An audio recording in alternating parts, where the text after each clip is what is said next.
আসসালামু আলাইকুম। দীর্ঘ 18 মাস পর কুতুবপুর ইউনিয়ন আওয়ামী লীগের পার্টি অফিসে প্রবেশ করলেন কুতুবপুর ইউনিয়ন বারবার নির্বাচিত চেয়ারম্যান হাজী আতিকুর রহমান মাতবর। আপনারা দেখতেছেন তিনি কিন্তু ইতিমধ্যে প্রবেশ করে পার্টি অফিসে প্রবেশ করলেন। ঢোকার পরে তিনি নেতাকর্মীদের নিয়ে বসলেন, মতবিনিময় করলেন 21শে ফেব্রুয়ারি উপলক্ষে। আপনারা দেখতেছেন দীর্ঘ 18 মাস পর কুতুবপুর ইউনিয়নের যে পার্টি অফিসটি রয়েছে সেই পার্টি অফিসে কিন্তু প্রবেশ করলেন হাজী আতিকুর রহমান মাতবর।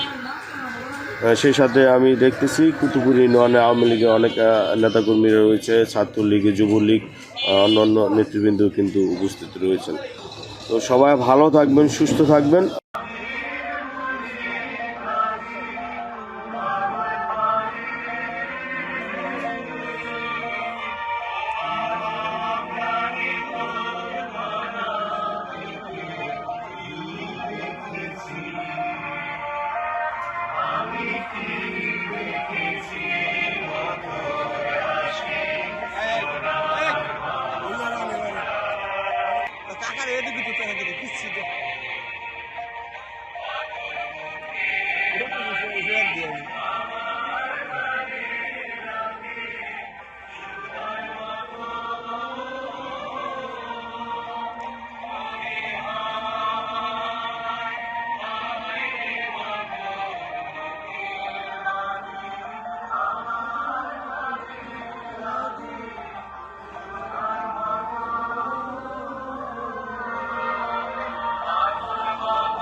প্রিয় দর্শক, আমি দেখতেছি এইমাত্র প্রবেশ করলেন মাদারপুর জেলা ছাত্র দলের যুগ্ম আহ্বায়ক আওয়ামী লীগের যে পার্টি অফিসটি রয়েছে কুতুবপুর ইউনিয়নে, সেইখানে কিন্তু আমরা দেখতেছি তার নেতৃবৃন্দ নিয়ে কিন্তু তারা এসেছে।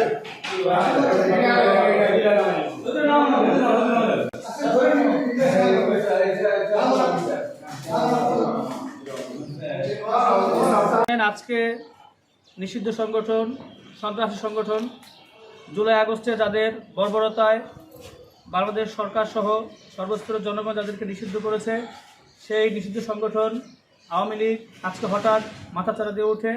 তারা আজকে সকলের অজান্তেই হঠাৎ আমাদের কুতুবপুর ইউনিয়ন অফিস তাদের দীর্ঘদিন যেটা ব্যবহার করত চালু করে আমাদের নেতৃবৃন্দ তারা উপস্থিত সিদ্ধান্তের মাধ্যমে এই অফিস তাদের তালা ভেঙে এটাকে উদ্ধার করে এবং এই ফ্যাসিস্টকে তারা এই শিবচর তথা বাংলাদেশ থেকে যেভাবে রাষ্ট্র অবাঞ্ছিত ঘোষণা করেছে, তাদের সমস্ত রাজনৈতিক কর্মকাণ্ডকে অবাঞ্ছিত ঘোষণা করলো কুতুবপুর ইউনিয়নের বিএনপির অঙ্গ সহযোগী সংগঠন। আমি বলতে চাই, দেশের একজন নাগরিক হিসেবে তারা তাদের নাগরিক অধিকার সুবিধা নেবে, এটাই আমাদের কাম্য।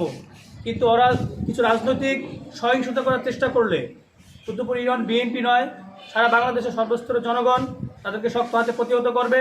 তাদেরকে আমরা জানা দিতে চাই তারা যেন এদেশের শান্তি শৃঙ্খলা উন্নয়ন এবং বিএনপি সরকার যেই রূপরেখা তৈরি করেছে আগামীর জন্য, এই কার্যক্রমে কোনো প্রকার বাধাগ্রস্ত না হয়।